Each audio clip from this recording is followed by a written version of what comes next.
गांव का नाम था शांतिपुर, पर गांव से कुछ मील दूर था एक खतरनाक जंगल कालवन। लोग कहते थे जो भी उस जंगल में गया वो कभी लौटकर नहीं आया। पर गांव में 4 निडर बच्चे रहते थे, आरव, सिम्मी, कबीर और छोटू। ये चारों रोज गांव के बुजुर्गों से कालवन की डरावनी कहानियां सुनते और सपने देखते कि एक दिन वे भी उस जंगल की सच्चाई जानेंगे। एक रात उन्होंने तय किया, अब हम उस जंगल में जाएंगे। सबने बैग में टॉर्च, मोबाइल और कैमरा रखा और निकल पड़े। जंगल एकदम सुनसान था। चारों तरफ अजीब सी सरसराहट, फुसफुसाहटें, जैसे पेड़ भी कुछ कह रहे हों।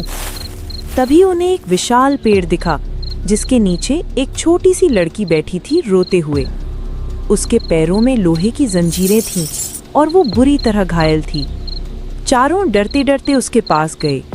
आरव बोला, तुम यहाँ जंगल में अकेली, इस हाल में? लड़की ने सिर उठाया, हल्के से मुस्कुराई और फिर रोने लगी। वो बोली, मैं एक परी हूँ। मुझे एक राक्षस ने पकड़कर कैद कर लिया है और मेरी जादुई छड़ी भी छीन ली है। अब वो गुफा में सो रहा है। अगर मेरी छड़ी वापस मिल जाए तो मैं सब ठीक कर सकती हूँ। कबीर ने पूछा, तो तुम जादू से खुद को आजाद क्यों नहीं करती?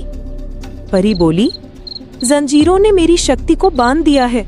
छड़ी के बिना मैं कुछ नहीं कर सकती।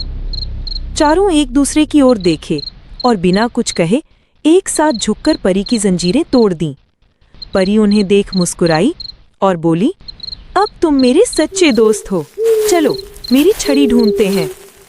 गुफा अंदर से ठंडी, अंधेरी और भयानक थी। राक्षस वहां सो रहा था। उसका शरीर बहुत बड़ा और डरावना था। सिमी ने इशारा किया। कबीर धीरे से छड़ी उठाने लगा, पर तभी राक्षस जाग गया। वो दहाड़ा, अब तुम भी मेरी कैद में रहोगे।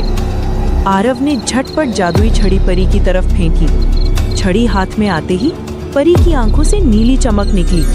वो हवा में उठी और बोली, अब इस जंगल की मुक्ति का समय आ गया है।